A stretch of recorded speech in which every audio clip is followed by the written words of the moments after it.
right. Hi, this is William Ramsey. Welcome back to William Ramsey Investigates. This is hour 2 of my discussion with Jasun Horsley, author of Vice of Kings.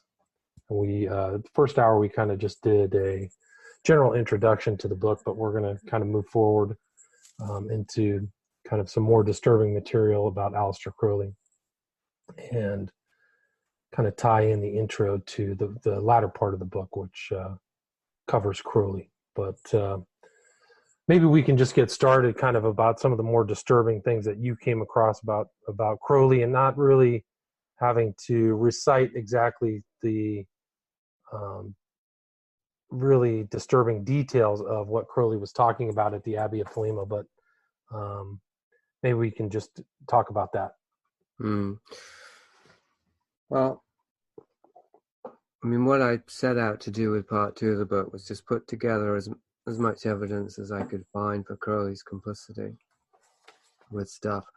And it all began via an exchange with Peter Lavender around the infamous joke that Crowley makes in Magic and Theory and Practice about sacrificing children, the supposedly coded reference to masturbation. And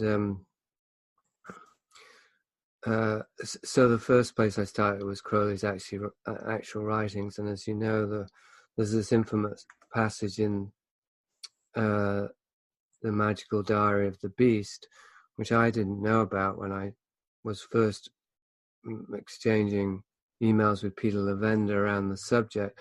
Somebody posted it in the comment section of my blog, that passage, and so I managed to get a PDF of the magical record of the Beast, and I didn't read it cover to cover because it was too grueling, but I skimmed the whole thing, and I read a lot of what seemed to be the significant passages, and I also did searches and whatnot, and there was an awful lot of passages. Have you read the Magical Journal? I skimmed through it as well. It's really hard to read in detail, so I think it was one of the things that I definitely missed about Crowley in my research of his. I had the book. I do have the book.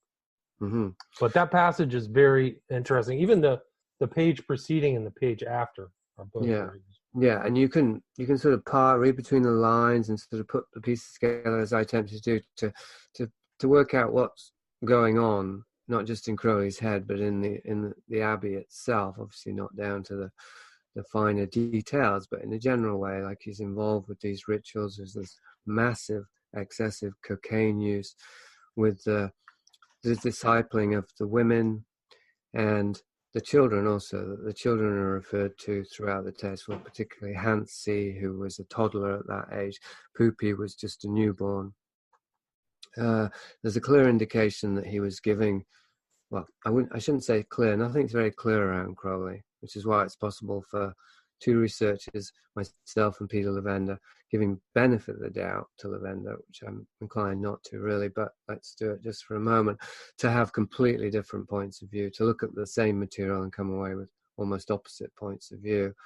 But I would say that, well, what I attempted is just to look a lot more closely, and looking closely at the journal, one of the things that seems evident is that he was giving cocaine not just to Ramsey, the toddler, but to the infant, because he refers to the infant being cocaineless. I don't know how you would give cocaine to an infant. I suppose obviously they wouldn't be able to snort it, but maybe in a liquid form or something. But there does seem to be an indication that that he was giving cocaine to the children, definitely involving them in the rituals, and definitely it was his philosophy to let them witness sexual acts between adults.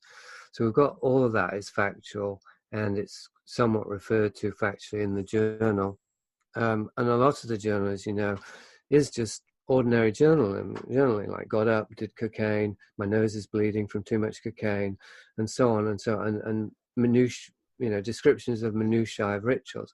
Right. But then there are these passages, like the infamous one, where he goes into much more poetic language, and it's not clear whether he's actually reporting something that happened, something that he wants to happen, something that he's planning, or a fantasy. And the journals are edited by, what's his name? John Simmons Simons, right? His John literary Simmons executor. Yeah. and Kenneth Grant. And some of the footnotes are quite, there's a detail there, and they'll explain it, make it clear to the reader what's going on there. But then other passages, such as this one, which for the listeners who don't know, is Crowley describing how he's torturing his infant daughter for the pleasure of his woman, of the child's mother. So a sadistic sexual torture ritual. There's no footnote for that. There's nothing, to say, we know that this didn't happen, that this is just one of his drug-addled fantasies because ... And there's lots of things like that. I found the passage where he says that he fiddled a couple of kids in town. And was it fiddled or diddled? I forget now. I don't know. I don't remember seeing that one. Yeah, it's just a passage. Again, there's a list of ordinary things he did that day, and then he says, ran into those urchins again and diddled them, or fiddled them. I forget which. But either way, it's like WTF, I think that needs a footnote. What's he referring to there? Who are these children? And you couple that together with the prurient, or I say prurient, that are often dismissed as the prurient articles in the British press during this time. Hitler, Crowley being kicked out of Italy towards the end of this, the rumours about a baby going missing, the rumours about child sacrifices, and so on. It's quite remarkable that how successful Crowley apologists and biographers have been in somehow divorcing these two things. Like all of that was just hysteria around Crowley, and all of the passages where Crowley is actually referring to any of this stuff is just Crowley shit stirring, even though he pursued legal action when the press did start to report stuff about him. So it's not as though he actually wanted people to think or to know that he was up to that. And yet, as you know, in today's time frame, it's very hard to find a Crowley scholar, period, actually, but to find a Crowley researcher who will look at any of this stuff. Or, either they don't know about it, or they say they don't, or they will dismiss it like Lavender did as I say, just Crowley shit stirring, and there's no basis for it. Well, as I show in the book, there is a lot of basis for it. Not just if you look at the material itself, all of the different testimonials, including Crowley's, it's quite persuasive that something, very criminal was going on. But also, then if you also put it in the context of Crowley's life, what we know about his involvement with British intelligence, with black mass for blackmail purposes, with sex parties in which he would photograph the participants to use to control them, which is part of an ongoing SOP for intelligence agencies then and now. And so on. It's all in the book. I guess we can maybe get to it point by point, maybe. It's really overwhelming once you put it all together. I think. I know you would agree, but of course you and I definitely agree. Let me read to you from Liber 66. This is Liber Stella Rubae, line, 21. Then again, the master shall speak as he will soft words, and with music, and what else he will bring forward the victim. And he shall slay a young child upon the altar, and the blood shall cover the altar with perfume as of roses. Then the master shall appear as he should in his glory. So, like, you're sacrificing this child to think. So, there's other references through Crowley that, about child sacrifice. Yeah, and so that's the Stella Rubae, is that right? What you Correct. just read? Yeah. So I only even found that because during my exchanges with Lavender, well, actually, I can't remember the exact chain of events, but I definitely found out about the Stella Rubae because it's in one of Simon's books, the sequel to the Necronomicon. It refers to the Stella Rubae and the secret ritual of incest, and how incest is central to, and the vagina denti, and that the centrality of a forbidden vagina, as in a forbidden female, in that specific ritual and in occultism in general. And well, for people who don't know, Simon is reputed to be Lavenda's nom de plume, a pseudonym that he used for the writing of the Necronomicon, which is mentioned. It's a book that's mentioned in the works of what's this guy's name? The writer of what's the guy that they researched that Lavenda's written books about? I can't remember. Kenneth Grant. No, not Kenneth Grant. Oh well, it's by H.P. Lovecraft. So he actually kind of wrote a book based upon a fictional book, right? That's right. Yeah, it is convoluted. Probably most of your listeners will be familiar with it, but yeah, H.P. Lovecraft, obviously famous horror writer, who wrote about this book called the Necronomicon in his fiction. Simon Peter Lavender, in the 70s in New York, supposedly found the true Necronomicon that Lovecraft was referring to, but it was all a literary hoax as far as we know. And it was introduced by Simon, who nobody knew who it was. And then there was this supposedly ancient text, which is the Necronomicon, which is now a massive it's been a bestseller for decades now. You'll find it in any used bookshop. And so there was this occult revival in the 70s.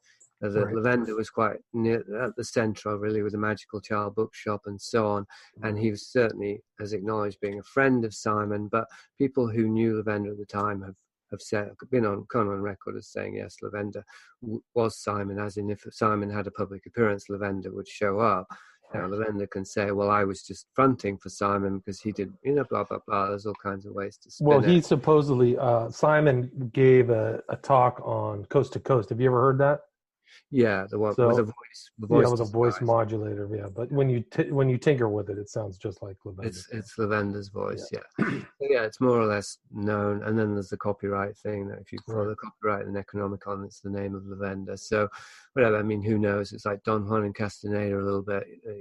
Maybe there's a hidden master, an ascended master behind there, looking behind Lavender's front. But let's not even speculate about that. Certainly, for all intents and purposes, Lavender and Simon are one. Right. And so it was very significant to me that I found such a meaningful piece of evidence via Simon Lavender's own work in the Necronomicon, which was the Stella Rubae ritual. And yet this is the same Lavender in his arguments with me is saying that for me to really understand why there's no evidence for child sacrifice or child abuse in Crowley's life or in his work or in occult rituals and stuff, I would have to understand, the rituals, or I'd have to have a better, more familiarity with the rituals. And yet, once I did start getting more familiar with them, what I found was that it's actually encoded into the rituals. Right, it's encoded, yeah. It's not even encoded. It's the one you just read.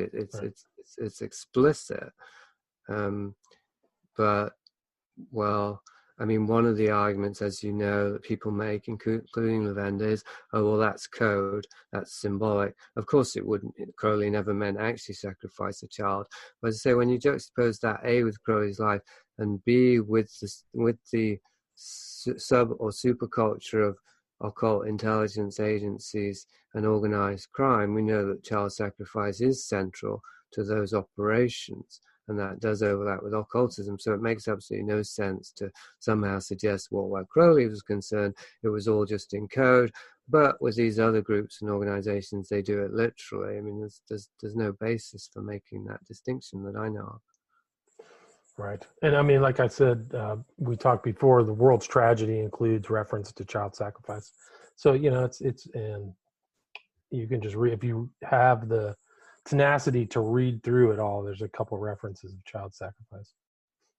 Yeah. So, one of the things that I point out in the book repeatedly, which I find significant in and of itself, is just how this evidence, that in any other case, or if it was I mean, I don't know who would be a comparison point. I mean, Julius Evola comes to mind, but somebody who's generally not seen as a sacrosanct figure, who hasn't been canonized, and who was really just who was being rigorously analyzed by impartial scholars.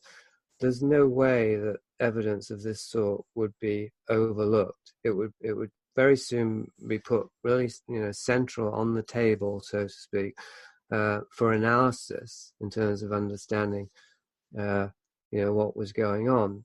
But with Crowley, the opposite is the case. Is that, like, I found that reference, I don't know if you remember it in the book, where Crowley, in Crowley's papers, according to the person, I forget his name now, but who had, his executor after Crowley died, who had access to Crowley's papers, according Simons, to him.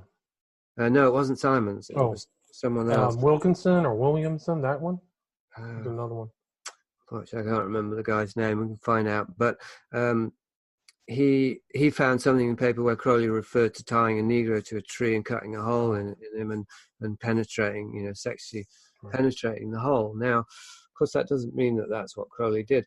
But the fact that that was in Crowley's papers and was even cited by Colin Wilson, who's a reasonably respectable scholar, and yet has completely disappeared in the mists of mythologizing around Crowley in the past few decades. That itself, I would say, is very clear evidence that there's been an ongoing cover-up around Crowley. Well, one more thing, too, is the Book of the Law says sacrifice cattle little and big after a child, right? So there's child sacrifice that runs through there. It's not in magic and theory and practice.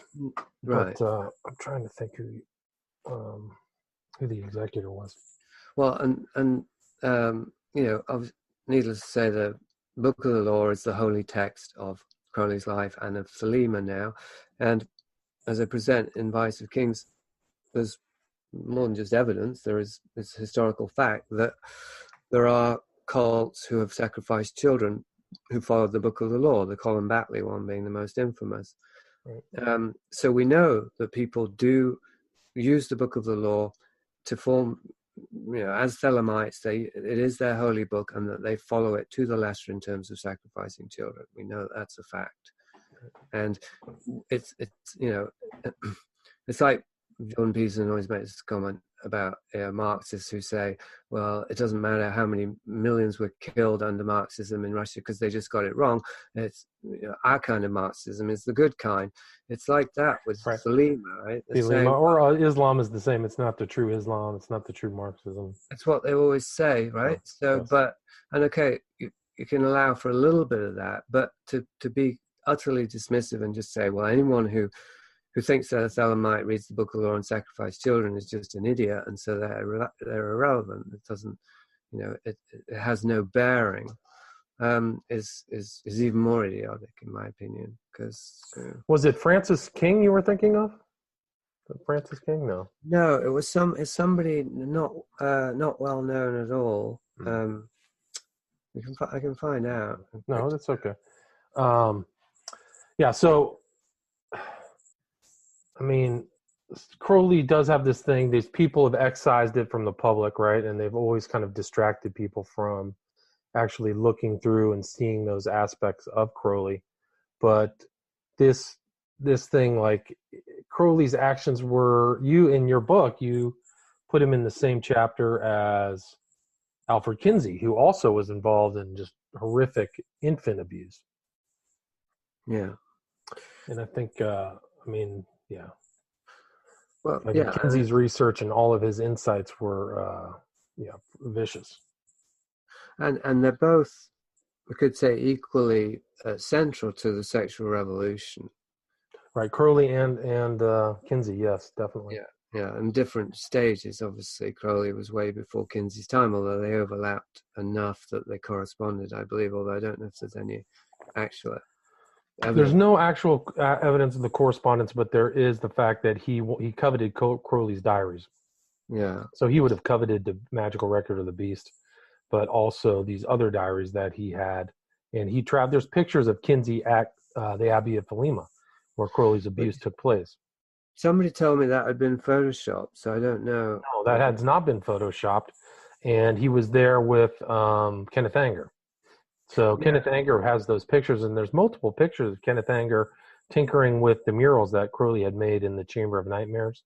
So he was uncovering all of the painted over murals that Crowley had drawn in there. But that's not Photoshop. Right. There's an additional picture that I have that I can show you of Kinsey and Anger together in Italy, because they took a tour. They didn't just stop in in Cefalù. They went through some other places, and they were both Anger was homosexual, so they stopped in a couple other homosexual haunts. And what was the relationship between Kinsey and Anger? Do you know? Well, that's a good question, because there's films. There's a good documentary about Kinsey by Chris Pinto, the name of which is the Kinsey. I can't remember the full title, but in that documentary, it's clear that Anger is involved in Kinsey's quote experiments unquote, and there's actually films taken by Kinsey of a naked Anger getting out of bed and being involved in Kinsey, which fits the profile of what Kinsey did, which is studied and recorded things of his close social circle. So the relationship between Anger and Kinsey was fairly close. Right. Well, as we know, Anger, I mean, he pops up all over the place, and all over, everywhere. He pops up in Manson. He pops up with Bouzoulet. He pops up with the Stones and Dryberg, who you write about. He's everywhere. Pops up in the modern culture. James Franco, all these other. There's many directors pictured with him, and he's still alive. I know. He lives in Hollywood. And of course, he wrote those very popular books, Hollywood Babylon. My sister had those books. That's correct. Very popular. That was actually a banned book, and some of his stuff was banned. So I'm going to show you this photo of Kinsey together with them. Let's see, share.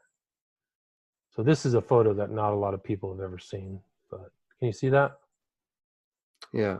So that's Anger, skinny Anger when he had hair.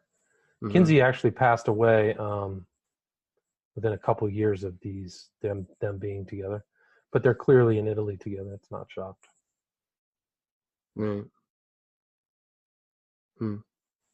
So, it's and Kinsey himself. I mean, Anger himself was kind of like carrying on that tradition. A lot of his films were sexually charged or homoerotic in those themes.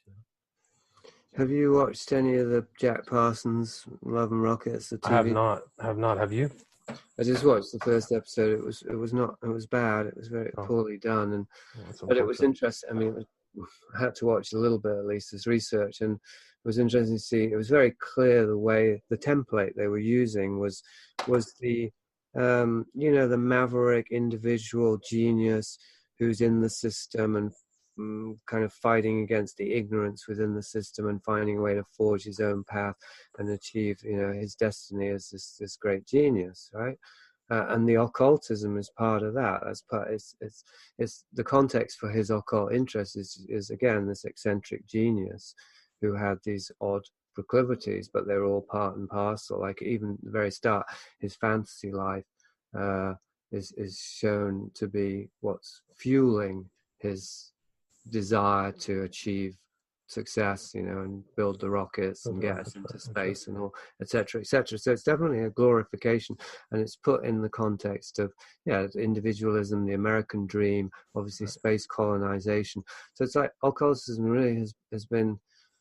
I think one of the things we could talk about, and that I do address in the book, of course, it's kind of partly what it's about, is the way that occultism has been rehabilitated or habilitated. I don't know if it was ever. I mean, it's because occultism has always been a dark, forbidden thing, right? Within the Christian society. It's always had this dark, sinister aspect to it. Yes. But even if we just start with Anger, like he was a cultural icon, the Rolling Stones, and obviously not Manson. That was the Led Zeppelin, friends with Jimmy Page.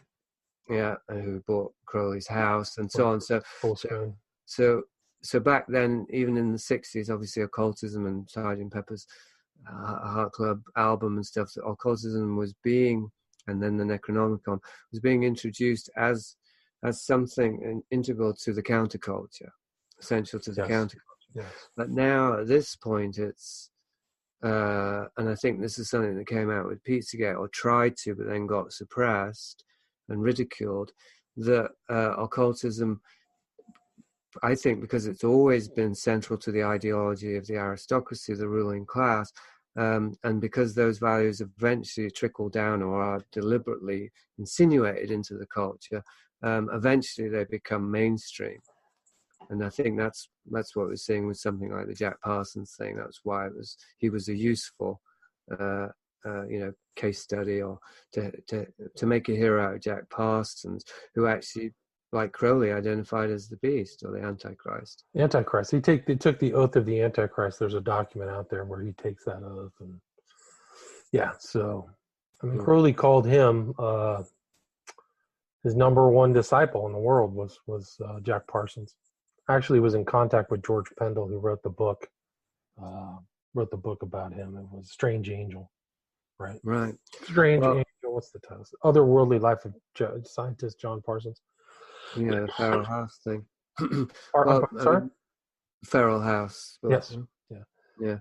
Well, it brings to mind Dryburgh as well, who I write about in part one of the book, who probably many of the listeners have never heard of, but Tom Dryburgh was a Labour MP, who was also homosexual, was associated with Lord Boothby, and both of them were associated with the Cray twins, who I write about quite a bit, who ran in the same circles of child trafficking with Jimmy Savile. And Dryburgh was a friend of Crowley's, and Crowley actually named Dryburgh as his world successor for a period, right. but it didn't pan out. Whatever, Dryburgh wasn't interested, but he hung out with Crowley. And in the meantime, Dryburgh was also trying to persuade Mick Jagger to run as Labour MP, and so that intersection is very clearly defined. And but Dryburgh was kind of like an everyman. He was involved in so many things. He was involved with the Cambridge Five. He was a gossip columnist. He kind of knew it. He ran in underground circles, friends with Gore Vidal. And we talked about Simons, but when Crowley died, there's a sequence where Dryburgh goes back to the paperwork of Crowley and retrieves a copy of his oath he made a kind of like a blood oath to Crowley that he would do it as well, and he signed it. And he wanted that paperwork back from Simons. So Simons writes about Dryburgh just showing up and taking his paper back. So he seemed to want to cover his tracks with Crowley. But yeah, there's pictures of Dryburgh. What was one of the Cambridge Five? These spies who spied for Russia. But what was it? Burgess, Philby. Yeah, Burgess. Yeah, Burgess, Philby. These guys. But Burgess, there's a picture of him. He actually traveled to Russia to chat with Burgess at one point. So yeah, but I mean, I think that he wasn't merely an MP. He was the head of the Labour Party at one point, wasn't he? Was he? I thought that he was. I thought that he had ascended to the head of Labour, but I'd have to check that out. Because isn't the head of the Labour Party would be the Prime Minister? So okay, so I guess that's not the way it works. He was the Prime Minister. He was very high up, for sure. But I mean, it's one of the things that is quite confounding while looking at this stuff, is that these characters, they pop up here and there, and you realize, they're not only influential in politics, they're also influential in the counterculture, the psychedelic movement, sexual research, sexual experimentation. They're in the music thing, they're hobnobbing, and it's like we have this idea about the ruling class, that they're sitting in their mansions somewhere, kind of minding their own business, and maybe they're dictating policy and so on and so forth. But it's actually much more kind of, it's like the Fabian thing of permeators. A permeator, the idea is that the carriers of the ruling class ideology, in order to really have a far-reaching and long-term influence, they can't just be sitting in their mansions, having their dark parties and discussing, Bilderberg style, discussing how to control the world. They have to permeate society. Right. And that means they have to pass almost for like us. So even somebody like Dryburgh, who's an MP, but he also, was a journalist, as you say, or a columnist, and his various activities made him seem like, not exactly one of us, but he was a celebrity. And obviously Mick Jagger, Kenneth Anger, Crowley, any number of these characters you could mention. It seems as though they're moving in two worlds. On the one hand, they're part of this cryptocracy, and they do have these secret events and parties and meetings and who knows what all else, right? But they also have this other life, maybe as what Atwill calls lifetime actors, where they're mingling with the culture and instruments of the culture. And if they're successful, if they're effective, they manage to create a persona or a character that seems to be a maverick. It seems to be a rebel type. And it's very deceptive, Right. they become cultural icons. They're seen Well, as. it's interesting. One of my favorite lines from your book is you write this sentence: perhaps the hardest thing to imagine about the secret life of the cryptocracy is that it isn't a subculture at all. It's a superculture. So you can see all these figures really influencing intellectual history, and it's pretty remarkable. Dryburgh too. I think he was on the continent at the beginning of World War II. Like, he was in very interesting places all the time. Yeah. But yeah, I mean, what else? Yeah, you talked about Colin Bately and Ian Watkins and Peaches Geldof. The story of Ian. You know the story of Ian Watkins of Lost Prophets, right? I do. Yeah, I don't That's think I included him. I mean, it kind of fits in with your whole theme. Well, I mean, I think it's something that is, again, I'd say Pizzagate was a sort of watermark or something in more ways than one. And one way being that it was so widely ridiculed. And to this day, it's seen as fake news. Even in conspiracy research circles, there are plenty of people who think that the whole thing was exaggerated and was kind of part of the alt-right wing, paranoia or homophobia or whatever else. That's the way it was couched, yeah. That's to some degree it's been couched in that way, but I think it's also an indication of how it's starting to become more visible that cases. And I just read one today. The author of Mists of Avalon. Do you know who that is? Mr. Bout? No, who was that? Okay, well, there's a book called Mists of Avalon. Mist of Avalon, right? Yes. Yeah, and it's a book. It's like even more than the Necronomicon. It's a book that you would just see everywhere. You go to hostels, you go to hotels, you obviously use bookstores. It's just freaking everywhere, that book, or it was in the 70s and 80s. I've actually seen that cover all over the place, yes. That's what I'm saying. So anyway, that Marion Zimmer Bradley is the author, and it came out in 2014. I only just heard about it, that she was sexually abusing her children, and that her partner was abusing a lot more children, and that it wasn't an isolated incident. Like it was part of the culture, the kind of intelligentsia, bohemian elite circles that they were moving in. It was just part of that, again, this superculture. And of course, this book is huge. This book has been hugely influential. It's considered a feminist classic and blah, blah, blah. It's very kitschy. But my point is that just another example, really, that, and you mentioned this guy Watkins, and I think something came out recently about, I can't remember now, another famous musician who said that in the 70s he was taken into a cult in Italy and raped over a period of time. Did you see that? No, I don't know that story. The Specials, or one of those kind of mod type bands, he came out about that. But so there's more and more of these cases coming to light. Yes. Was it the Specials? Oh no, but you're right. The cases are coming out. They're coming like the real ones. But and they're real, and they're authenticatable. But the tendency is for people just to think, well, okay, so it happens a lot, and we're starting to realize how much, but there's still isolated incidents. Like how long does it take before there are enough oil bubbles or whatever that that when they all start touching and they all form just one great blob. Right. And that's the superculture. That in fact, what seems to be coming to light is that these are standard operating procedures or methodologies or psychological strategies of control that underlie our entire society. And this is my point about Crowley is that it's like two oil bubbles that meet. If they get close enough, they merge. That Crowley's whole output and his philosophies and his rituals and his beliefs and all the rest of it, once you start to see more clearly the world that he was moving in and that he was so influential within, you see that they actually, and how dark and destructive it is, you see that they mesh together very well, essentially. That he was kind of like, and I said this about my brother, he was kind of exaggerating or sort of clowning something, making it, and Jimmy Savile also, making it seem larger than life, and therefore not what it appeared to be, must have been a bluff, couldn't really be talking about that, but also like that he was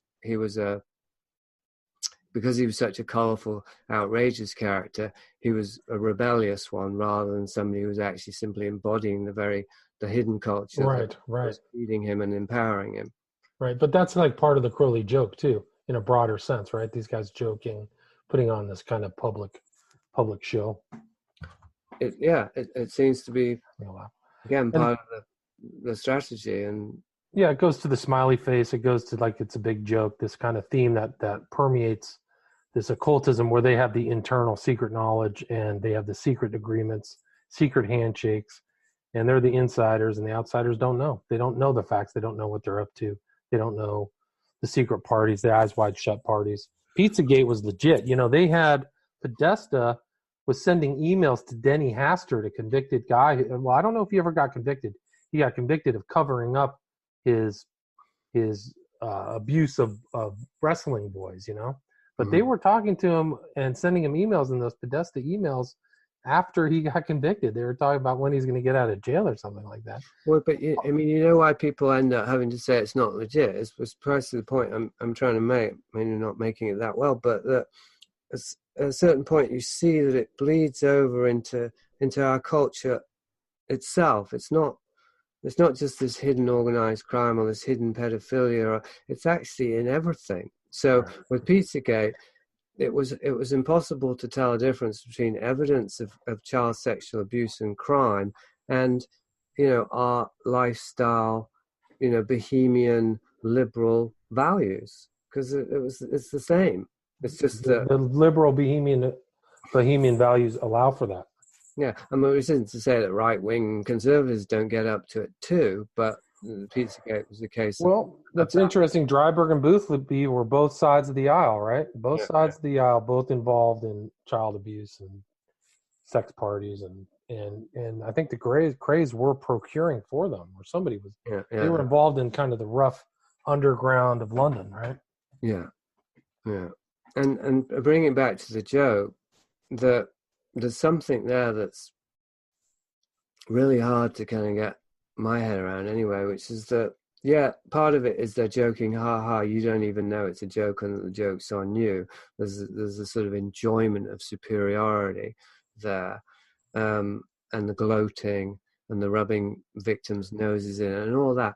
But there's another aspect, which is that it's normalizing. Because the more people joke about, particularly cultural figures, the more they joke about child sexual abuse or whatever else it is, the more it normalizes it, because it's something you can joke about. Initially, it's like, well, they're only joking about it because they're not doing it. They couldn't possibly joke about it if they were really doing it, because that would be insane. That would be suicidal to do that. But of course, actually, somebody like Jimmy Savile, he can't. It turns out he could, because he was untouchable. And gradually, the penny drops that no, they're joking about it because they do it, but they're not ashamed of it, and they're there's a rationale. And I do wonder this about that exchange with Peter Lavender, even that there's a certain point where you cross over the line and you you decide, or you realize, or you choose to believe that actually this only looks like a bad thing. It's actually really a good thing. Not only is it enjoyable, but we've got that, ironclad rationale for it, the occult philosophy, that this is all about initiation. This is about transgression of social norms to ascend to a higher level and to transform into gods and so on. And so, of course they're laughing. But the laugh is a kind of invitation as well. It's like, if you're willing to laugh along with us, Excellent point. Like, how many people did Savile initiate? How many people did he bring along? It seems like he had a wide coterie of associates and friends, even going up to the Duke of Windsor, right? Mm-hmm. So, I mean, who knows what those guys are doing behind closed doors? And Savile, I think one of the bodies of the Yorkshire Ripper, you probably know a lot about, right? Wasn't it found by where he lived? I don't remember the details, but I know Savile was a suspect for a time. Yeah, suspect, and he was kind of friends with the Ripper before he got caught, right? Yeah. Something like that. Well, it's not quite. I don't quite know, how friendly they were, but it certainly seems they knew each other, and Jimmy Savile certainly visited him after he was arrested. And there's a famous picture of him and Frank Bruno, the boxer, and the Ripper, whose name I can't remember right now. Peter Sutcliffe. Peter Sutcliffe, yeah. And Ian Brady as well. Ian Brady and Savile knew each other, and Brady bragged about being friends with the Cray twins. Ian Brady being the Moors murderer with Myra Hindley. Right. And didn't Savile kind of mockingly imitate Hindley's hairdressing or hairstyle? Did he? I don't know. I thought I saw a picture of him where he was kind of joking around like that. Mm. I don't know. There's a lot of inside jokes, man. A lot of inside jokes with Savile.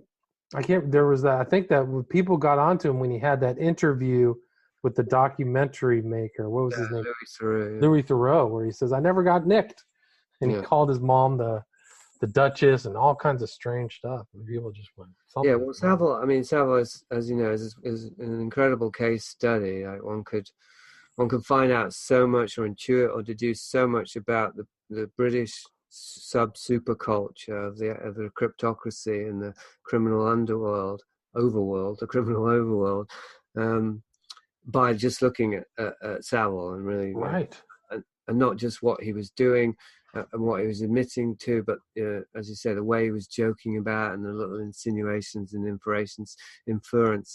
Like, he was tipping audiences or people constantly about what he was involved in, and it creates this strange twilight zone that it's like you never know, like who knows, who's just totally ignorant. Yeah, like, who knows about it and who's lying, who knows about it and who's joking and, kind of nudge, winking, who's completely ignorant, who's kind of 1 foot in and 1 foot out and just covering up because it's kind of awkward.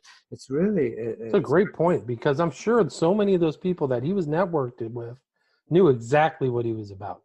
And I bet I would think that he was involved also in murders and cover-ups and fixing. I wouldn't be surprised if that was an aspect of his life. Is that it wasn't about merely sexual abuse and all that stuff, but also Jim will fix it, right? Yeah, Have you ever thought about that?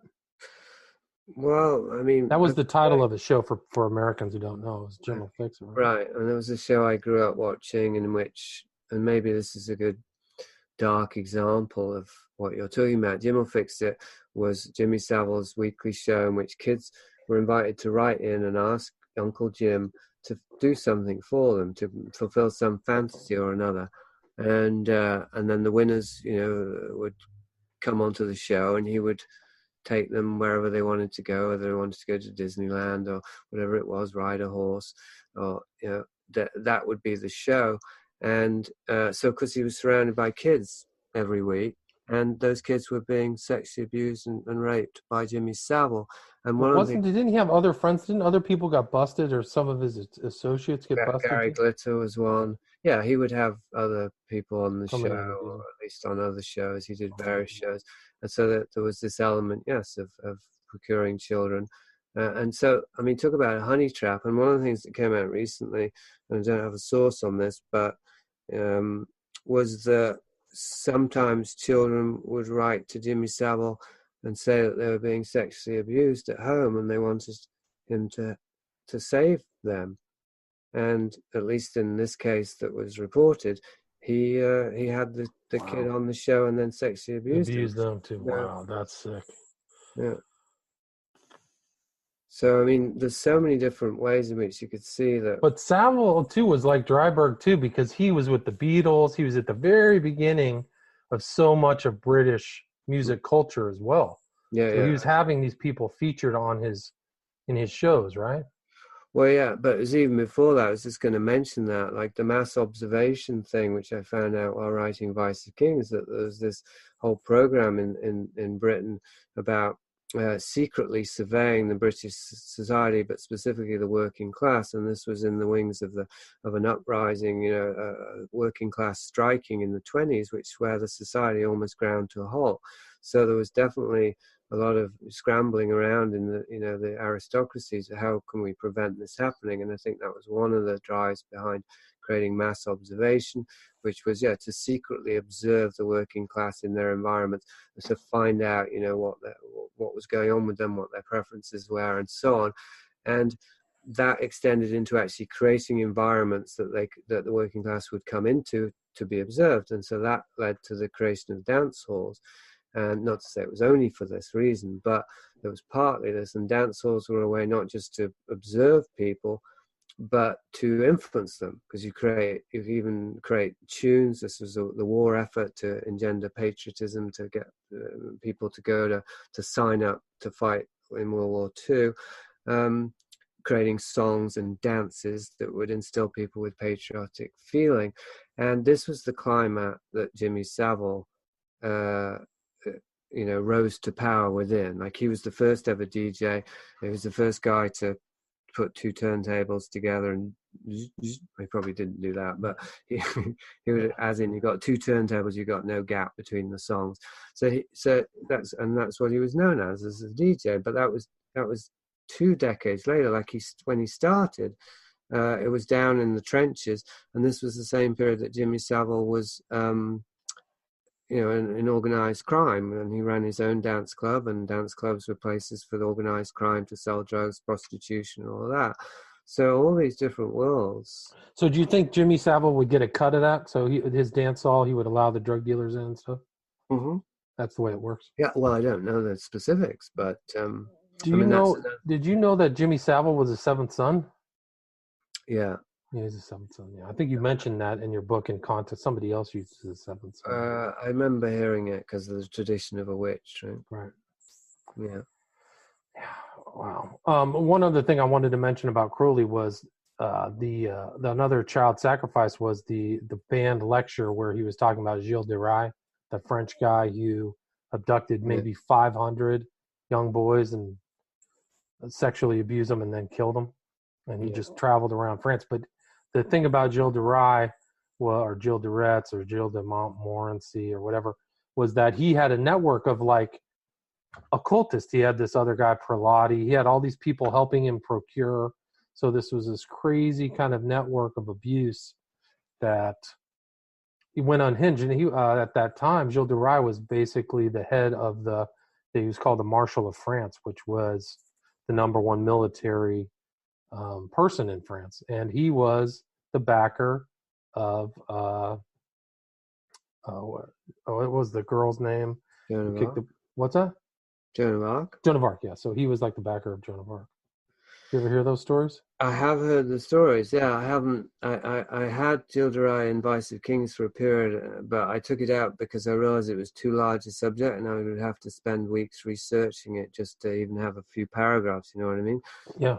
Because there are, of course, the people saying that was all hysteria and blah, blah, blah. So you want to really get the facts. Well, there's tons of French literature on that story. They call him they call him Bluebeard or Blackbeard. They have different names for him on the continent, but there's some very good books. I mean, I have a few of them. I was interested in the subject because of Crowley, the band lectures where he tried to give this lecture, I think at Oxford, and they kicked him out. So that band lecture of Gilles de Rais and Crowley is giving him a very favorable read. Oh, this is a great man. He was involved in killing and murdering. Well, but he would. Part of it was saying that it was again that it was hysteria, and he was maligned and framed. That would have been Crowley's defense. So there's the joke, right? Yeah. So yeah, Gilles de Rais, pretty crazy. I mean, yeah, it is complex, of course. And one of the things I'm aware of talking with you is, I mean, most of your listeners, because they're sympathetic to you, and most of my listeners are already going to be very open to what we're talking about in terms of Crowley. And so we don't want to preach to the choir too much. Right? There's thousands of people, how many, who, of course, think that Crowley's the shit. right. And they think that people who are, I mean, I had this at the Reddit thread. Somebody started a thread about my work, and it just got shut. It literally got shut down, and I literally got banned from it. Not even for arguing. I just said, I was just questioning. Well, because the line there was, this book is ridiculous. There's absolutely no evidence for Crowley's involvement in any of this, and it's just stupid. And I said, well, what do you mean? Have you read the book? And no, he hadn't read the book, and then I got banned. So. Did they call you a fundamentalist Christian? No, it didn't get to that point. But, okay, because that's what they always call me. Yeah. A hillbilly fundamentalist Christian. Right. So, and that's all too easy. And again, there's this, I'm sure that some people who are shutting down the discussion, it's ill-intentional and fully conscious, as in they know there is something there and they don't want anyone talking about it, for sure. But there's also a lot of people who have just drunk the Kool-Aid, so to speak. No doubt. And fallen under the spell of, the Crowley's glamour magic and the whole industry that's been promoting him for several decades. And so I'm interested and concerned with addressing those people, like what would open them up to a reevaluation of their hero, or even if he's not their hero, that. I mean, Crowley, like I say, it is complex, and one could, I wrote 100 pages demonstrating Crowley's complicity with dark social abuses, power abuses, but of needless to say, one could write another 100 pages that was completely different, that would make it seem that he would never, ever be complicit with something like that. Like he overtly states his positions, and you can say, well, okay, so there's somebody who has a strong sense of morality, right? Right. Well, that would be that's the people who cut and chew, kind of take selective quotes from Crowley or selective elements that make him seem less notorious, So I think that's true. I mean, you could definitely get an expurgated version of Crowley that makes him just look like a guru, like somebody who's looking out for the best of human beings, but. Yeah, with some personal character flaws. I mean, did you read the Kaczynski's bio on Crowley? I did, a long time ago, 8 years ago, probably. I read most of the bios that were available. Kaczynski. I read the other one by the same guy who wrote, and I've talked to this guy, he's a professor in the Midwest. He wrote Lawrence Sutin, so that was Aleister Crowley. So I read Sutin, I read Simons, and there was one other one that came. There's another pro-Crowley intellectual who wrote a recent book, and I've read a couple of his books, but he's a very detail-oriented Crowley biographer, and he's broken down. He broke down Crowley's time in Germany, so he wrote a book about that. Whose name I can't remember. Was that Marco Passo? No, it wasn't Marco. Marco Pazzi. Oh, it was Tobias Churton. Tobias Churton, yes. That guy. And I've listened to Tobias Churton's interviews, and he'd probably fit the profile of exactly the type of person you're talking about. He says this very favorable view of Crowley, and he really likes Crowley's poetry. He's a big fan of like La Gitane and these poems that Crowley wrote. But yeah, Tobias Churton is definitely. But he actually got his start kind of in occultism too. He was a scholar of Rosicrucianism as well. So but Tobias Churton definitely would not want to look at the more disturbing, sicker elements. Like Leah Sublime is like, how do you justify Leah Sublime? Have you read the poem Leah Sublime? Yeah, well, I suppose the way that you justify that is, again, that Crowley was a taboo breaker in the realm of the arts, and that's considered respectable by the liberal intelligentsia. Right, interesting, yeah. Not that it has any meaning, but you write about in your book, another interesting quote is that this record of Crowley, even though these are justified, these statements, there are people out there who are going to read them and take them literally, right? They're not going to take it as a very objective distance. Oh, he's just kind of a thing, but they're going to actually work on his dictums. They're going to actually fulfill his rituals. They're going to think that that's the avenue to Godhead, right? Yeah. Well, and not just individuals either, but groups, and even, I mean, it's maybe not a lot of evidence, but I present some evidence. Was it Kathleen Sullivan? I don't remember. Somebody that Jeff Wells interviewed, a survivor of ritual abuse and trauma-based mind control, who said her father was her main programmer or abuser, and he relied heavily on Crowley writings. So then that suggests that Crowley was providing,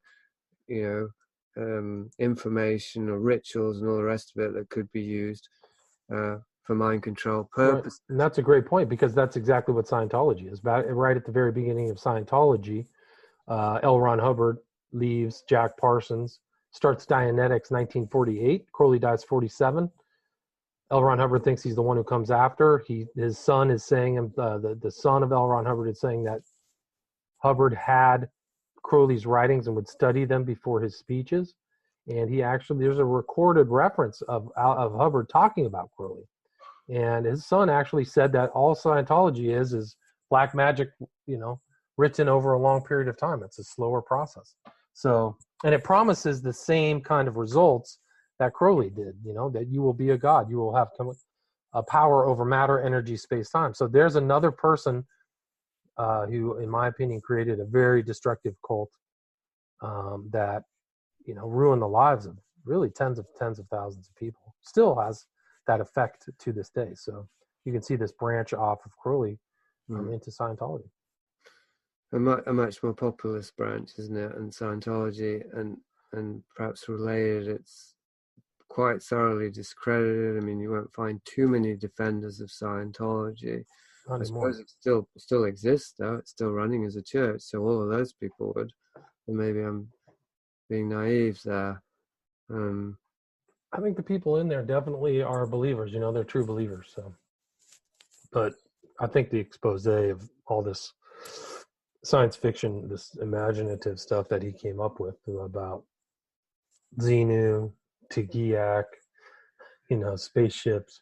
I mean, when you see the volcano on there, that their symbology, the volcano is actually where human beings were ensconced. Their spirits of humans were ensconced in this volcano 10 million years ago or something like that. That's why that volcano is always being shown. Yeah, Kenami was telling me that. So, but have you ever hung out with Thelemites? Do you have any Thelemite fans? Not openly. I mean, the only Thelemite that I've really studied is Damien Eccles, who I think read Crowley and took it seriously, and actually was a member of the OTO in jail, and was convicted of killing 3 kids, binding them and drowning. Do you know anything about why they bind and drown? Why the cultists bind and drown people in a sacrifice? No, I don't either. I can't figure it out. But anyway, that was a Crowley inspired evil action by somebody who came across Crowley's information and took it seriously. An impressionable 18-year-old kid. So what would you say the appeal of Crowley is? Well, I think it's any promise of any type of scholar a guru is that you can attain personal power, you can get what you want, and you're free from restrictions. So do what thou wilt is really about, you can be your own kind of force in the world. So Crowley himself, I think, was a sorcerer, and he had a lot of human wisdom. But I think that's really what that promise is. So for certain people who feel constricted either by the way they were raised, the society they're in, I think that Crowley offers that freedom from restriction, and then you can do whatever you want without these consequences, without worrying about the consequences, really. So then it just occurred to me, maybe it's kind of obvious, but probably many of the people who are attracted to Crowley were raised Christians. I would say there's probably a significant some. I would say there's. I mean, I think at least in the West, at least in the States, that's your predominant religion. So Exactly. I think here that would be the case, depending upon how many Thelemites there are. But it may not be. I mean, have you ever seen OTO Families? Have you seen that on Facebook? No. You should check out OTO Families because it's kids of people who are OTO members, and they're taking pictures in front of the making ups of of what the Gnostic Mass that Crowley did. So there's OTO families happening. Yeah. Well, the Gnostic Mass is another one that says that children are supposed to be part of it. Right, a girl and a boy. Absolutely. Yeah. So go check out OTO Families. It's a mind bender. But yeah. But yeah, that's the Crowley's Promises, a kind of a free, rules-free empowerment, and you can get kind of fulfill whatever. I mean, it's kind of like taking the seven deadly sins and saying they don't matter. The opposite: lust, greed, power. That's right. It's pride. Not even they don't matter. It's that you want to do them. Right. You need to do them. It's actually your moral duty to commit all of the sins. To commit all the sins, right? Isn't there I think that there's one of Crowley's rituals where the goal of it is to increase your lust, so not to kind of be less lustful, but actually be more lustful. Yeah. Well, I don't know that specific, but it fits overall with Crowley's thing. What about his quest to find and commit the one unforgivable sin, the sin against the Holy Spirit? Have you ever speculated on that? No, I didn't. Did you? Did you figure out what that sin is? Well, it's in the book, isn't it? I mean, I juxtapose it with what Dostoevsky said, which is the supreme sin is to violate a child. Violate a child. Because the child. Well, the Bible says that anyone who touches, what does it Christ says? Anyone who touches one of my little ones, it would be better for you to have a millstone tied around your neck, thrown in the ocean. And this is another example, see, of people who supposedly take Crowley seriously, but don't take the idea that he might have done anything really evil seriously. Like that, it's double thing, because if they take him seriously, why would they not take him seriously when he says that he dedicated his life to finding and committing the one unforgivable sin, the sin against the Holy Spirit? Right? And then why don't they wonder, well, did he find it and did he commit it? And if so, what was it? But then say Crowley would never sexually abuse a child. That's absolutely outrageous. How dare you suggest that without any evidence? Isn't that evidence in and of itself?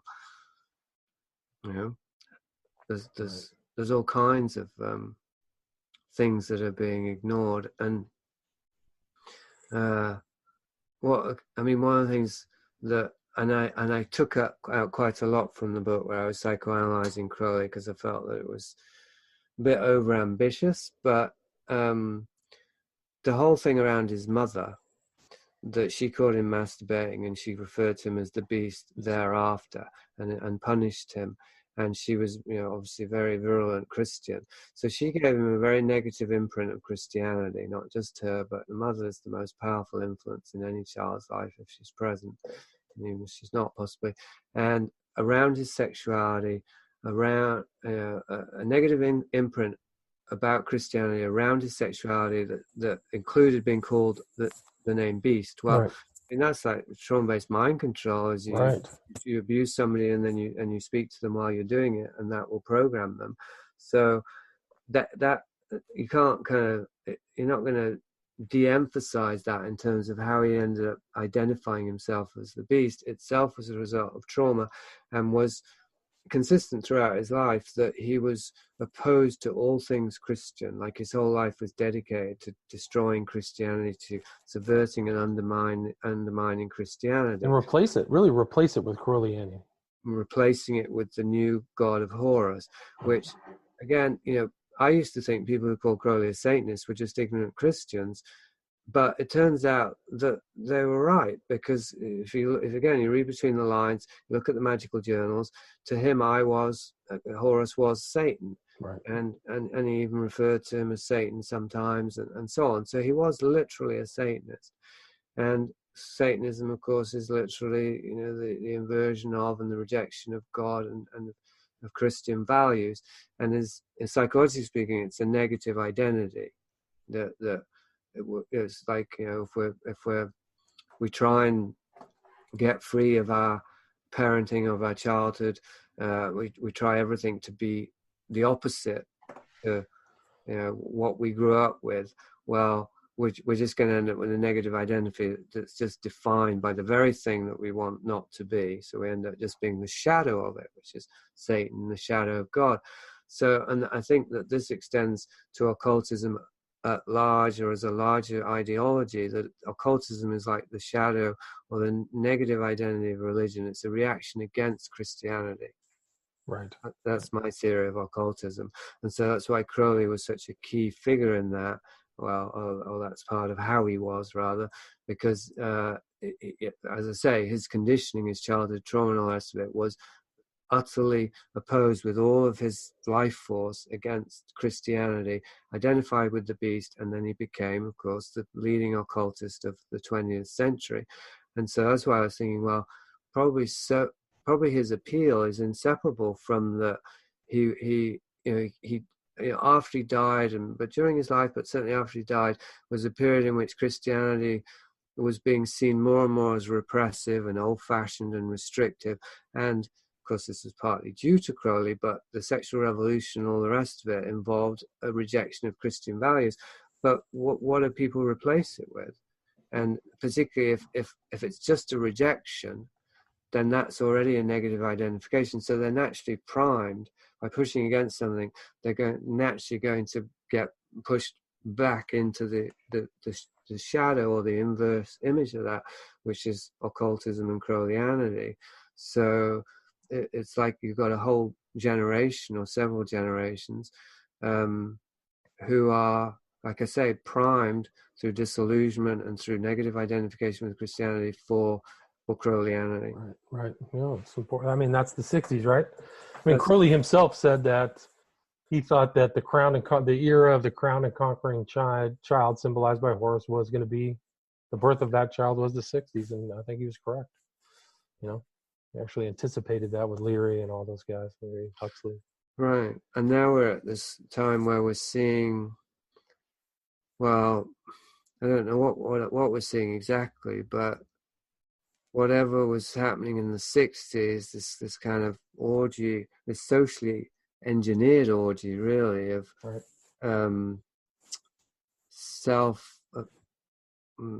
would it be? Self-worship, really, like individuality, the celebration of individuality and individualism.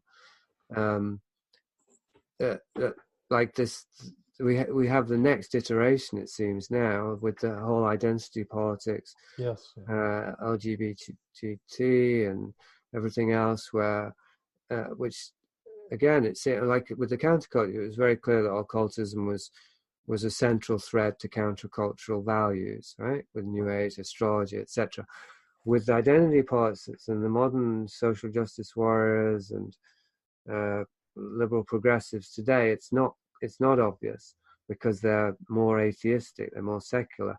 But I think I think occultist values and ideology are also central to this present social movement. Oh, I think so. And I mean, you can tie this back to Crowley. Somebody sent me a very interesting article kind of tying Crowley's identification of himself as a kind of an androgyne as, very very similar to, to this modern day ideals. I'm trying to find this article.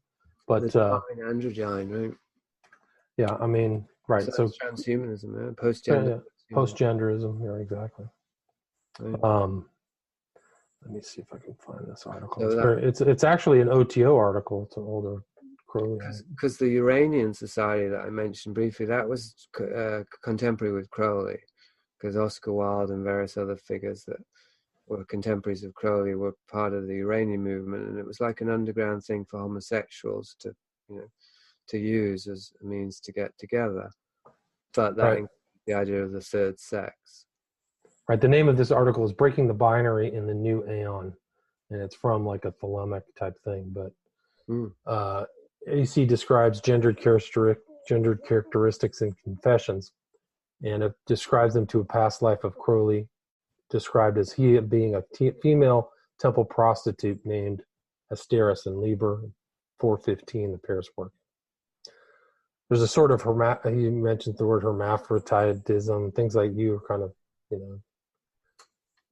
we're talking about like this modern age. But yeah, so it seems like Crowley, Well, it wasn't Horus was kind of a divine androgyne as well. I think the child Horus. I think there's some references in Crowley's text to the divine child being androgyne. Yeah, here's Crowley writing, "For the Father and the Son, the Holy Spirit is the norm, male, female, quintessential one, man being veiled in woman form." Wow. I'll send you the link. By the way, how did you come across Ernst Schertl? Oh, good question. I don't remember because I didn't actually get the book, but I found the quote somehow. But that was an interesting thing because I included that in my book, Children of the Beast, Schertl's, the book Hitler owned of Schertl, where he underlined all that stuff. That's probably how I came across it. Yeah, it might have been from my book. But that's an interesting kind of piece because that book, Crowley's book is Magic Theory and Practice, and I think Schertl's book was Magic Theory in Action or something. Like it's almost it was written 20 years before Crowley's Magic and Theory and Practice, but it's very similar.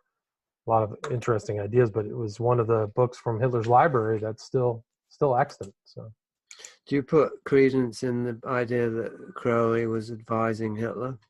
Not really, but I do think that there was some overlap. I think that Crowley was in Germany from 30 to 33 as Hitler made his way to the chancellery, becoming Chancellor of Germany, and OTO was and Crowley became the head of the OTO in 25. The OTO was a German secret society.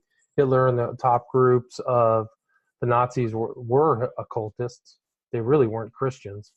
And so I think that their ideas, we know that the Book of the Law was translated into German. After Crowley died, the head of the OTO was a German guy. His name escapes me. But I do believe that there's a confluence of those ideas there, and some of the stuff that Hitler said was very occultist. It sounds like the Book of the Law, where he flat out says, "Success is thy proof," right? Mm-hmm. And you just basically believe it. What's that? Does he use that? Yeah, I mean, Hitler says that. He says it. I think in one of the things, success is your proof. He did so. It's straight out of the Book of the Law. Some of these Hitler statements. So. I think it's highly likely that Hitler had the Book of the Law for sure, because he was. Well, we know that they're it was who was the head of the SS? Himmler. Himmler was the head of the SS. They found that he had a 12,000 book black magic library. So these guys, he's in Wewelsburg Castle with the black sun insignia swastika. So these guys are heavy duty occultists. German occultists. So it's not outside of the realm of possibility that Hitler was that. And Hitler dedicated Mein Kampf to a guy who was a known occultist, right? It was, and he said, I've given Hitler the tools to take over Germany. Hitler dances, I play the tune, right? Yeah. So the notion that he's actually being held by Crowley. And Crowley actually said after Hitler died, he says, "Before Hitler, I am," right? Yeah. You ever remember that statement he made? Yeah, after Jesus. Right? So it's after Jesus saying, "Before Abraham, I am." So, it's like. Well, I know Hitler. Crowley aspired to. He wanted people to think he had been an influence on Hitler for sure. Well, there were strange things he did. He predicted these cataclysmic world wars. He was at the Cleopatra's Spire in London with his sidekick, saying, if you don't adopt the Book of the Law, you're going to have a cataclysmic war. He was involved in talking to Ian Fleming about the arrival of Hess in northern England, and sent a letter to Fleming saying, I'd be happy to talk with him. If you want my references, he provided references. So there's a very strong current of Crowley kind of talking to these well-known figures. Did you see that Douglas Rushkoff graphic novel, Adolf and Alistair? I did not, but I've seen some pictures of it. And Rushkoff is, I mean, he's kind of a important intellectual here in the States. I know. I met him in Mexico, but I didn't spend much time with him. And I haven't read the graphic novel either, but I know that it has Crowley in the heroic role and Hitler in the villainous role, even if it's a bit more nuanced than that. If you put them side by side, you can say that Crowley is the ideologue and Hitler is the politician putting the same ideas into practice. Slave shall serve. Hitler makes a slave state, right? People just slaving for him. An aristocratic elite running over the masses. You could call the Nazi Party that elite domineering. Mm-hmm. The scientific breeding of man, and that was kind of Crowley's idea of the Lebensborn, Hitler's idea of the Lebensborn and the master race and all this stuff like that. It's interesting. I'm sure many Thelemites really do see themselves as the hidden aristocracy, or at least aspire to that. But I think many don't. Many just practice the Crowley magic, Thelema magic, whatever, because they want their own power, it's a transformation, all the rest of it. And if so, then they would have to believe that they can separate the rituals and the philosophy from the ideology, because Crowley, as you're saying, his occult philosophies and methodologies were all intertwined with an ideology of aristocracy. Yeah, no doubt. The slave shall serve, Lever 77, there's a top. And the thing about Crowley is you never really mixed with middle or lower classes. He was always associating with moneyed people or people from the high schools. He only really wanted to recruit from two schools in England, Oxford and Cambridge. That was it. Yeah, I can't imagine any but the most ignorant of Crowley aficionados actually trying to claim that Crowley was sympathetic to the working class or was that kind of character at all. No way. Not even. There's nothing in his character or his writings that cared about that. It was always the slave shall serve, Liber 77. And that comes from the Book of Law. That's another quote of the Book of Law. So he told people, I think he wrote in another thing, it was a commentary to the Book of the Law, where he said he wanted to give the people the quiet wisdom of cattle, just keep them like little cattle and shear their, what did he say, shear their hides and food for the elite. That's all that the people were worth, So it's pretty nothing to do. Here's another quote from Crowley: "Have nothing to do with the muck of the mire. Take the diamonds and polish them." That was his opinion of people. So you're supposed to find these diamonds, the stars. And yet, every man and woman is a star, I suppose, is how people ignore all that other stuff and just say, "Well, look, he's saying we're all equal." I just don't. I think that people can impute their own ideas and perceptions into another philosophy, even if it's not there. So, they can say these things about Nazism that aren't there, or Marxism, or, Well, because I used to, as you know, you probably know, that's in the book anyway, I used to put a lot of stock in the Book of the Law. It wasn't my Bible, but the Bible wasn't my Bible either. I had various texts that I considered to be really profound, sacred texts, and the Book of the Law was one of them. And so at this point, although we're on the same page really in terms of how diabolical Crowley and his output is, I still feel that the Book of the Law is a very profound text.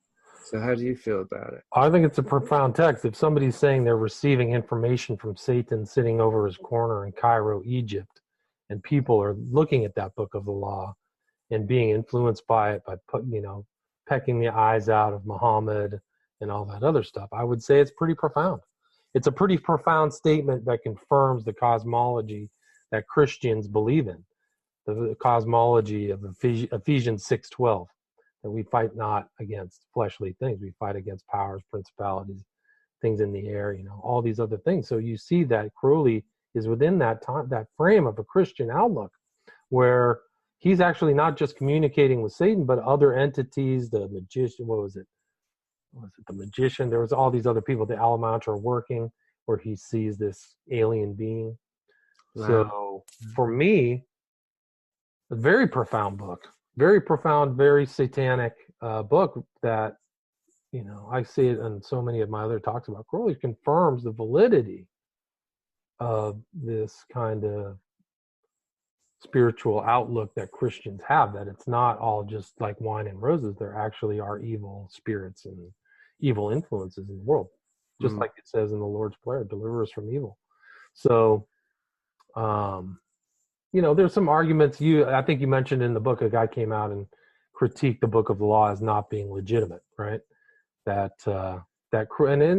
Crowley was actually on his way back from Asia, so he had already been through Cairo, and on his way back, he supposedly has this profound event where he sees the stele of revealing in something 666, and he's in there, and his wife says they are waiting.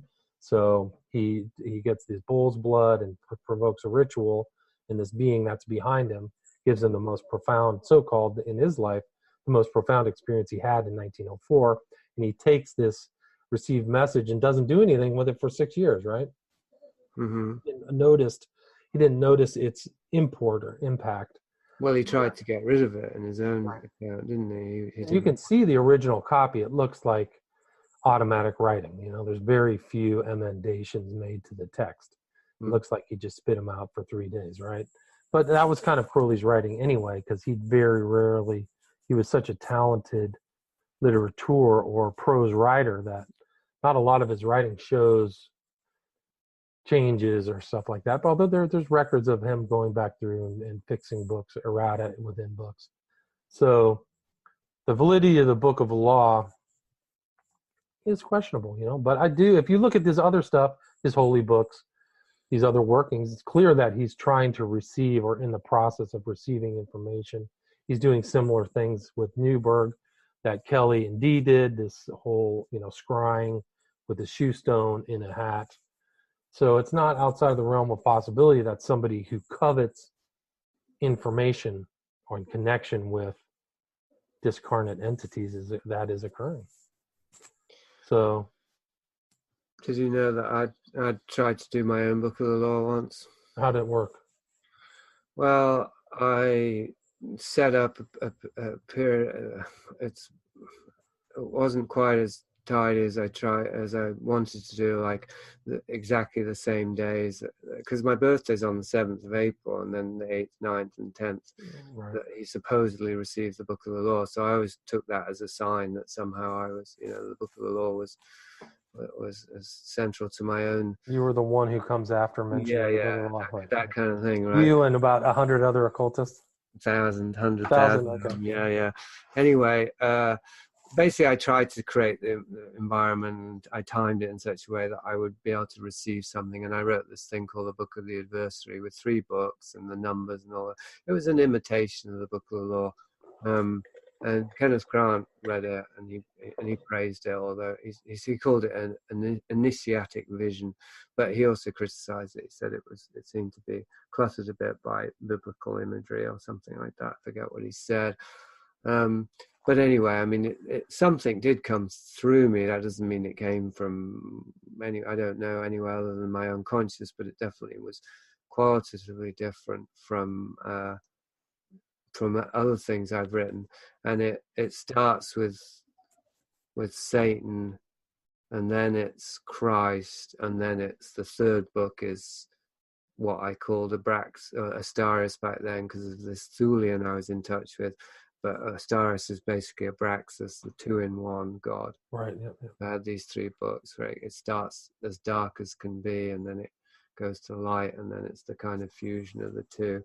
But anyway, I mean, it sounds like something the process would write. Christ, devil, Satan, whatever. Yeah, for sure. But back to the Book of the Law, and I haven't read it for a long time, but I know that the first book, in which every man and a woman is a star, is in the first couple of lines, is a very positive text, apparently. Anyway, I mean, there's nothing. I don't think there's anything dark. It doesn't get as nasty. I mean, the last one is the representation of Horus. So there are three gods. It's Nuit, Had it. Horus, right? Had it. Nuit had it. So the sun, the stars, the sky, and then Horus. So it's, the third part is really where things get nasty, right? It gets progressively darker, and it's really nasty in the third part, right?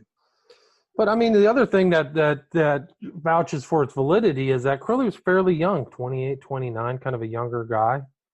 I mean, does he have that broad of a frame of reference? Does he know those words? I don't know. You know, cabs on kept. There's all kinds of strange things that come out of it. Did he know that he was going to call his new religion Thelema and Thelemites? I don't know. 11's, you know, the number is 11 in there, so he knew the validity or the numerical significance of the number 11. Yeah, probably through the Golden Dawn stuff. If he had read that book, Numbers, that one of the Golden Dawn followers. But so he was dictated it by Rose, wasn't he? He said that a being stood over his shoulder and dictated it to him. Being of power. That's right. But Rose was the initial contactee. Yeah. He said she went into a trance and said they're waiting. Right. But the structure of the book emulates the stela that he saw in the 666 in what was the Bulak Museum back then. Now it's the Egyptian Museum. Yeah. So if you look at the stela of revealing, you can see Nuit, Hadit, and Horus are all there. So Nuit is this being, this woman, this representation of woman. That's the sky. So that's that imagery is reflected in the Book of Law. That's why at the center of the Gnostic Mass you always see the stela of revealing. Right. Anyway, we're at about an hour. We're about 90 minutes. Do you have anything you'd like to finish up with, or anything about the book? Well, I was going to say something, but I don't know if it would be a short. It doesn't matter. Take your time. But I mean, one of the things I've been wondering through this conversation is because there are definitely people who admire Crowley and see him as a positive influence and a source of wisdom, and they are often the same people who would say there's no way that they'll accept a few personality flaws, but they certainly wouldn't accept that he was committing child ritual sacrifice or anything truly horrendous like that. Anything that was truly worthy of the name beast, right? So they're clearly going to be very resistant to this possibility. But one thing I wonder is about people who would be somewhat resistant, but that if they were to take it on, rather than rejecting Crowley, would they end up rejecting their own moral abhorrence to the things that they would have to accept about Crowley? If you see what I mean. Yeah, and I think so. It happens in cults. It's the psychology of previous investment. If you've invested in a system for long enough, and it's central enough to your sense of meaning, as you start to discover the truth about it, rather than reject the philosophy or the guru, you will embrace those behaviors. Right. No, it's a good point. I mean, that's probably why many of these people who are Crowley devotees or high occultists do not want to reveal this or deny it, because they want the people to get invested into the system. And then, oh, by the way, you're supposed to be a secret evil to the world, and we do drink blood and the cakes of light and menstrual fluid and semen. You're cool with that, right? But the context is it's all for the greater good, because now so it's a greater good of you, and it's for communion of all of us, and blah blah blah. One of the interesting things of this conversation that I have to ask for you is you made that statement that people come into Crowley coming from a rigid Christian background, but in your case, you came from a atheistic, semi-socialistic background to Crowley. Good point. So that's so I was primed in a different way, in a more positive, as it wasn't a negative identification for me with Crowley. It was just very compatible already with my values. When you got into Crowley, was it a self-directed interest in Crowley, or did you find somebody who said, "Hey, I got a bunch of friends, and you might be It was interested in this. both. It was both. It was a combination because first of all, I went from Castaneda to Crowley, but not in a deep way because Crowley, as you know, is pretty hard to get into. And I started with the wrong place. I started with Moonchild and the Confessions. This is hard. Moonchild is really is very hard to read. Yeah. So I dipped my toes in Crowley, but it wasn't until I met somebody who was a street shaman who was younger than me on Haight-Ashbury, of all places, who gave me LSD and kind of initiated me in a very gonzo street way into deeper mysteries, let's say. And he referred to Crowley a lot. In fact, in the first moments of he met me, he started talking about how Crowley and Hitler had created AIDS as a means to transform the species or something like that. And what year was that? That was 1992. Wait, no, 1990. Sorry, 1990. Yeah. Anyway, and one of the things he did was he read to me from Crowley. Well, he only did this once actually, but it's an example. While I was asleep, and he woke me up by reading a passage from the Book of Lies. So I actually woke up hearing him reading Crowley in my ear. So, I mean, that's quite a sinister example. Most of it wasn't like that, but he definitely was introducing me to Crowley in a new way. I ended up believing he was a reincarnation of Crowley for a while. Partly, I don't know if I told you this, I told somebody this, because he told me that Crowley repented in his last few hours. And I was impressed by that because I knew that Crowley was, had done some bad shit even back then. Right. But there was no way he could have known that, and I believed him at the time. So I thought, well, he must have been there. Well, there's no evidence of that at the end. I mean, I think the last words reportedly are, "I am perplexed." That was it before he died, supposedly. Well, that's interesting. Sorry, so you never really made your way into like the OTO or anything? Did you join the OTO? God, no. What happened with me, Bill, was even more insidious in certain ways. Was this whole thing, and then, as I write about a bit in Vice of Kings, a series of incidents that made me convinced that I was actually being initiated by the universe itself. So, like finding the Book of Thoth when I was down and out in Morocco, and I had nothing else to read, in a tiny library where the odds of finding any occult book, never mind the Book of Thoth, were close to zero. Yeah, right. And so I immersed myself in that book, then getting a copy of the tarot, and it being the only way for me to make a living while I was living on the street. So the whole Crowley thing, it got me. It's what they say about initiation. You want to break the student down and then implant the new. Right. So the breaking down process had already occurred. So you were ready to be new software. The new ideology was ready to be dropped in. That's right. And I embodied it. I was reading the tarot using his tarot cards, and I was. You were in. How many readings when you were on the street giving readings? How many readings a day would you give? It was in the nighttime. It was this nighttime thing, the fairground, a carnival, probably between 6 and 15, something like that. So a significant amount. That's interesting. Yeah, I must have read. I probably read tarot cards for somebody probably 200-300 times or something. Oh, remarkable! That's what one of Crowley's, this guy Grady McMurtry, did at pleasure fairs. The Renaissance fairs that they have through the States. That's how they found new converts, was reading the tarot, and he would put on the whole Grand Vizier, headdress and stuff with the diadem on front. Right. Interesting. And occasionally I would get approached by a Christian who would tell me I was doing the work of the devil, and I would regard them with utter scorn. Little did I know. You might have been right. Well, that's a good way to end. Jasun Horsley, Vice of Kings, available on Amazon, or what you wanted people to go get it at a website, right?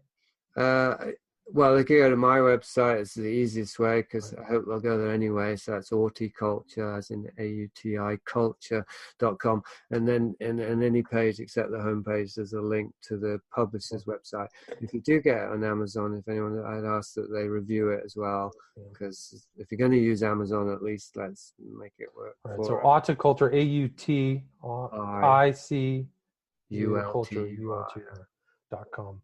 Jasun Horsley, The Vice of Kings, How Socialism, Occultism, and the Sexual Revolution Engineered a Culture of Abuse. Thank you very much. Thanks, Bill. All right. Let's hope this records. I'm going to stop.